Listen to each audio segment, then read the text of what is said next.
Welcome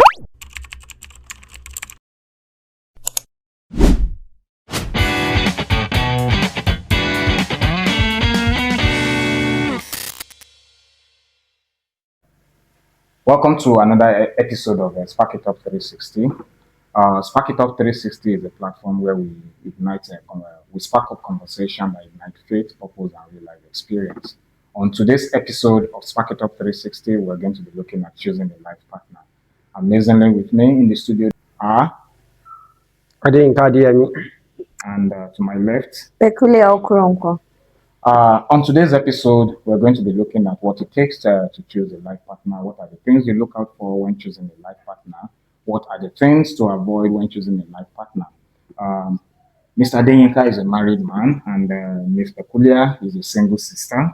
So they will be sharing their experiences with us.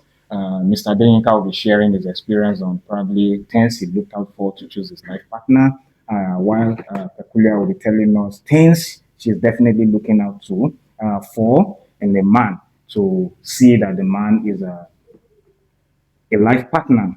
Mr. Denyinka, in your own understanding, what does it mean to choose a life partner in God's way? Choosing a life partner in God's way is trying as much as possible to be in the sphere of where God has placed you. Like they always say, also try as much as possible to seek somebody within the folks of where you belong to. Try as much as possible to get or seek somebody that you believe in the same faith. The person is also ready to take the same learning from the same source also. Okay. So somebody that is just within the confine or within the environment of what guides what you believe. Thank you very much, sir. Sister Peculiar, when you're choosing a life partner, do you believe in Mr. Right? What do you mean by Mr. Right? Okay, choosing a life partner, do you see it as choosing someone who you feel is the most correct person, the perfect person for you? Okay, I think there is no correct or perfect person, so to say. So for me, one of the basics or one of the most important thing I look out for in choosing a life partner is alignment.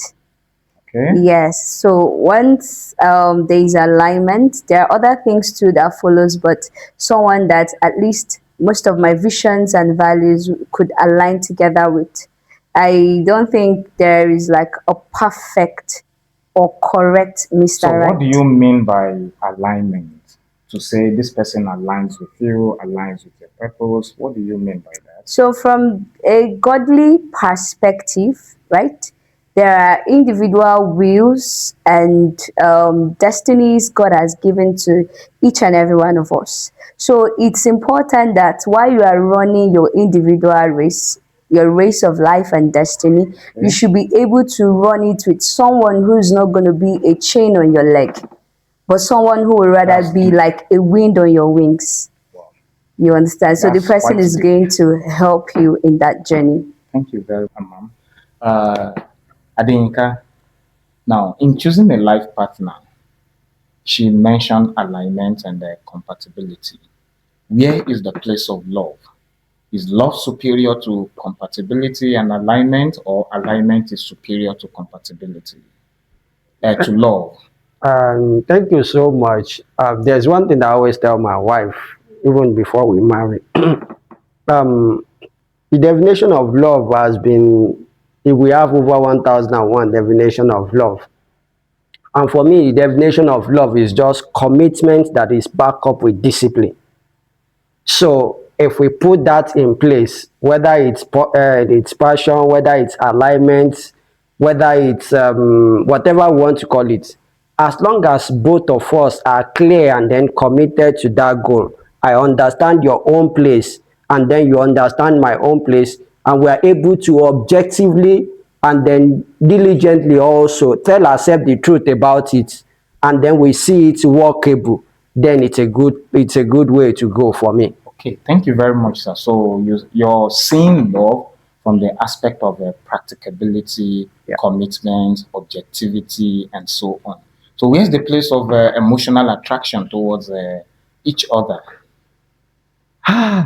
So when he talks about an emotional attraction, maybe based on me, I'm talking based on my experience. Emotional attraction works for different people, but then most times, don't let me even say most times. For me, when I see what I finally settled with, I had that consciousness in me that this is it. And I always tell people, if you see the picture of my wife when the first time I saw her, many people would not want to associate with her. And I always told her that God just used that posture to blindfold people, not to see the real gold that He treasure inside that container. So attraction for me might not really be the main thing, but whether the person is attracted to people at that particular point in time, if you're on the right path, when you see the person, something will link you, something will connect you. My wife is now like a goddess now, but then she's work in progress. But now she's still work in progress. So if we're talking about the physical attraction, it might not be then, but if the person have the quality, if the person have the binding that you think you can run with, physical attraction or no physical attraction, in your house you can build the person to be the thing that you want to see. So if I may ask, what attracted you to her? Fortunately, the first time when I met my wife, we work in the same environment, and I always like to share this story. Work in the same environment, and then I know something will join us together. And I sent some people in the office, who is this person? They told me that this person is having someone, no, and it's like they are very serious. But deep in my mind, I know something we're going to do something together. She's very industrious, so I just concluded in my mind that probably we'll do business together. And 5 years down the line, when I'm ready to settle down, I went back to her door knocking. Are you ready for me? And she was like, we're not serious. That's 5 years down the line. But like I said, then probably I saw the industrials, and there's something that happened in the office that day, that time also. There's someone that pushed her to the wall, that everybody is expecting reaction.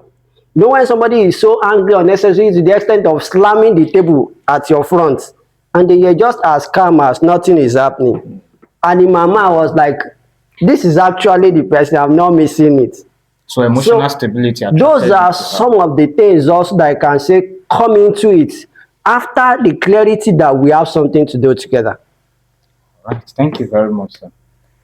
Peculiar, earlier on we were talking about alignment.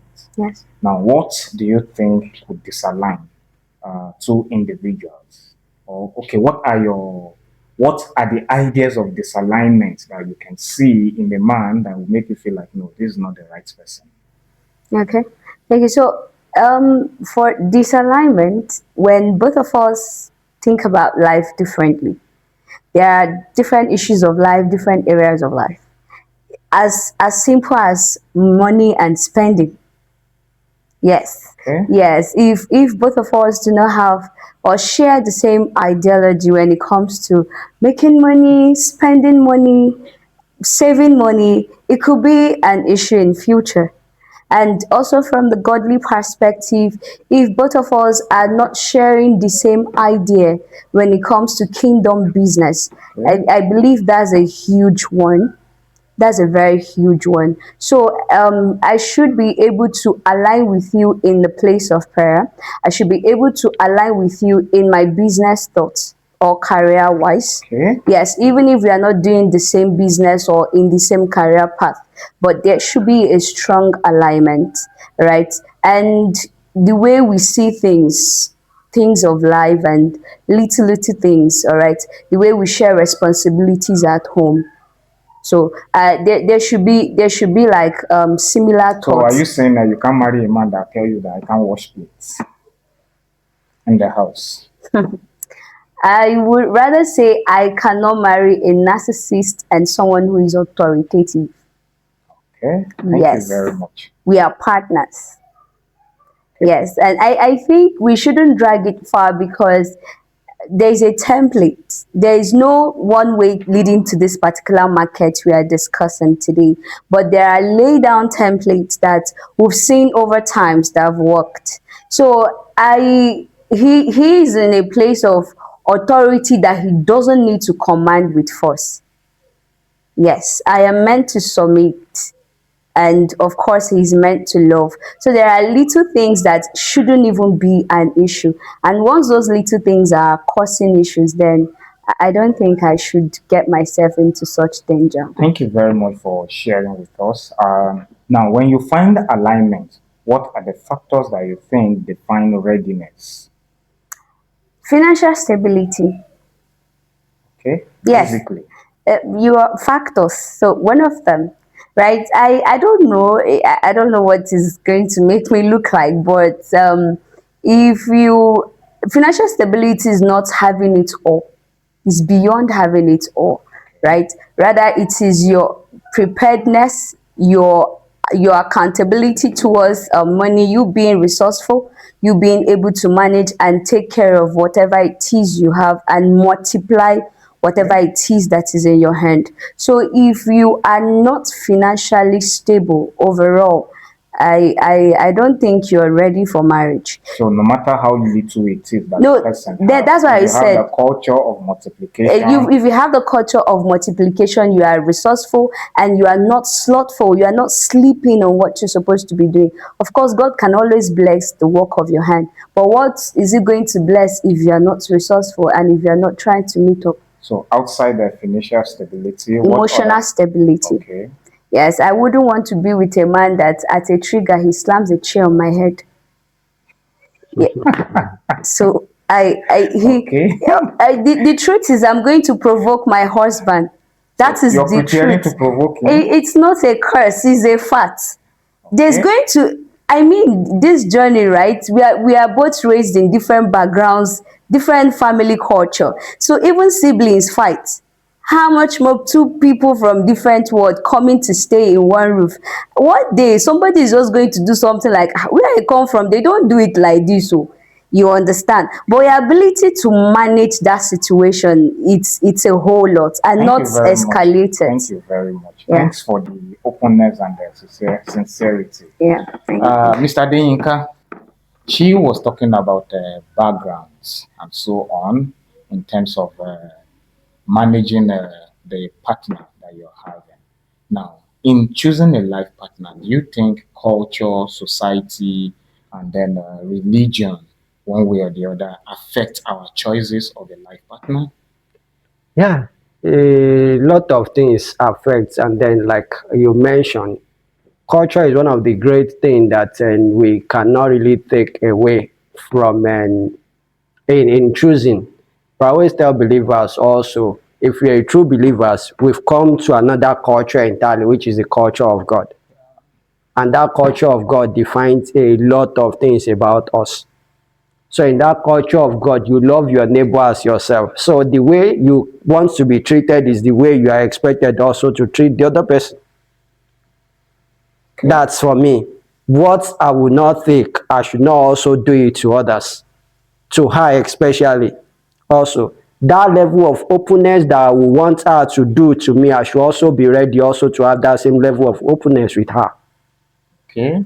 So, are you saying that the person can decide on his own without the influence of the environment, family as an environment, friends as an environment, and so on? So this is what I always tell people. As long as you've demonstrated that maturity as an individual, people that also want to come and influence you, they want you to also show that level of maturity. Okay. Beyond having financial capacity, I always tell people, our parents will want, they have that fear that with this woman not come and then control our boy, or with this guy not come and turn the back of our daughter to us. So because of that, it's as if the parent also like to guide and be very interested in who their daughter or their son is bringing up. But the son also should be able to demonstrate maturity, that in this, at least you've trusted me on something bigger. over time. So trust me with this also. And you also that you are taking your spouse to be to the house. I always tell people there is level of prep that you prep the person coming into the house and that you prep the person they are also going to the house to meet. Even if you are bringing angel to the house, if you don't do that prepping for both sides, there will still be a trouble. Okay, thank you very much, sir. So let me bring an example to it. You know that you have a mother that number one thing that she appreciates in new people is kneeling down for her. And you are bringing a lady from a background that you know that kneeling down is not their own thing. Number one orientation that you should give that person as you are coming to the house, as you see mama like this, put your 2 nails on the ground. Then she now come to the house, she's now forming, she's not doing that. Number one, you know that trouble is looming. Sure. So those are some of the things I always tell people also. You do that two-way prep. If you are also going to their house also, she do that two-way prep. Because you know your people very well. It is not that they dislike the person coming, but they just want to also see something that will make them align with what you are telling them that you've seen. All right, sir. Thank you very much, sir. As related to what Adeyinka said, now what are the things that you think a prospective mother-in-law can tell you to do, and then it will just scatter the relationship from there? Have I thought of this before? I don't think I have thought of it. Okay, because I've seen several videos. I've seen several what's it called, blogs on the issue of a lady going to see the parents-in-law, Okay. and then probably they ask her to pound yam, and then she'll be like, "I can use a blender for this thing," and then I don't pound, and that's the end of the relationship and so on. So, do you think all those things are necessary? And if they are, which is the one thing you think you'll be asked to do, and then that might just end it all? I would answer the first. I don't know what they will ask me to do. I need to end it all now. But I would rather say in a case of basics, something like pounding. And to be very honest with you, I've never done that before. Where I come from, I'm not the one that do that. So, but if I happen to find myself in situation that I need to do something that is not detrimental to my health, my safety, and my belief system. I mean, when it comes to God, of course, and it's not going to kill me, right? These things are like normal things to do, but it's just that I'm not used to doing them all for some reasons. I mean, it's temporal. I would do it. Yeah, because at that point, I would choose my peace and marriage over anything, as long as it's not detrimental to things I hold very high or dear esteem to me. So, for what are those things? I can't say for now. I don't know. It's okay. Thank you very much. Yes. Mr. Deyinka, you are a married man. Now, what are some truths that married people are holding back from the singles? What are the truths Like, that what are the things you know now that you didn't know and nobody told you before you got married? I'm trying to rack my brain around that. But just like Sabaklia said the other time, there are some things that we're coming from different backgrounds. So there are some shocking things that when you come into it, you will see also. But I always tell people, as much as possible, prepare for the worst. Okay. That's just it. Prepare for the worst. And unfortunately, you won't see that worst. That's just, but just prepare for the worst. And as much as possible, you are dealing with human being, a believer, somebody that can think, that can reason. I believe the word is fair. Let me be like that. I believe that nobody will also want to push you to the end of the world. But in the journey, you can push the other person can push you almost to the end of the world. And there are days that small courtesy that is missing might become a big issue. There are some days that the other person, for not saying thank you, might become the chaos for that moment. And just because of what? Probably because you have a nasty day at work. Probably because of what? You have an high expectation on some things also that doesn't work well. Let me just make this trivia part of it. Okay.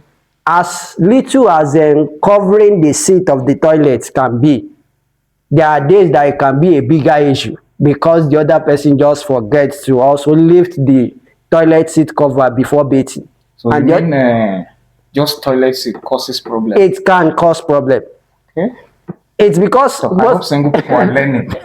it can cause problem because they believe that they need to sit on that seat most times when they want to pee, and then you're a guy, you do your things and then just get away. You bathe, the seat is there, water splashes on everywhere, and they want to use it next. So there are days that it can be a big issue. You get it? But ability to manage it, ability to say sorry at this moment, ability to say thank you at this moment, ability to on a exceptional day also just shower that encouragement or shower that good news to the person also. So at times when something wants to get missing, at least at times that I don't even demand this thing also, you shower me those things and then life goes on. But like I keep telling people, it is not like even you are certain that this is the will of God for me, it is not that it's going to be smooth sailing all through, but the ending is always good. That's one thing that I can tell people. Thank you very much, sir. Peculiar, Yes. this will be my last question to you. Do you think there are compromises a single person should make in choosing life partner? Okay. It depends on what your initial principles were. Okay. Yes. So if your principles were just too high, like I used to say, or I discovered something in the course of preparing for marriage, that there's a difference between standard and preference. Yeah, and so some of time women, like women of my generation at time, sometimes mistake preference for standard, right? Preference are like things you want, things that are head high in your head, and they are not really necessary to make a marriage work. But standards are things that, if these things are not in place, you're going to hit a rock in your marriage. So if compromises are coming from standards, then there should be issue. But if you're compromising, oh, initially in your book you wanted a tall, dark, and handsome guy, and all of a sudden it's a short guy that is coming your way, you may want to compromise on your choice. All right, this was not what you wanted, or somehow you wanted to marry a guy who is based abroad, and all of a sudden he's based somewhere down west, down east in Nigeria. Oh, I think let me just compromise. There are, like, when you are compromising preferences that do not really determine how happy your marriage will be, it's okay. But when you are compromising standard, even as a believer, what you hold dear to you, what Christ have already laid down for you to follow as a guide, then there's going to be an issue. Thank you very much, ma'am. Yeah. And lastly, Mr. Denyika, what is that one advice you give to a single man, a single lady out there who is deciding choosing a life partner? My key advice to them, number one is knowing God for yourself. Number two is when you finally see what you want, also go out for it. That's number two. And then number three is be open to the extent that you want the other person to be open to you. Every other thing we find is balance among it. Number one, know God for yourself. Number two is what do I call it again? Number one, knowing God for yourself. Number two, when you see what you want, go for it. Number three is be open. Like, to the extent that you want the other person to be open to you, then be open to the person also, which is the principle of do to others what you want them to do for you. I can go into theory, but theory will not help. But those are the basics that I believe that everybody will understand. I pray. That's me, Sha. Thank you, Mr. Denyika. Thank you, Ms. Peculiar. Thank you. To our viewers out there, thank you very much for watching this episode of Spark It Up 360. We hope that you enjoyed this session. And then please do well to like, do well to share, and do well to comment. If you have questions, please do well to put it in the comment section. It will be attended to. See you in the next episode.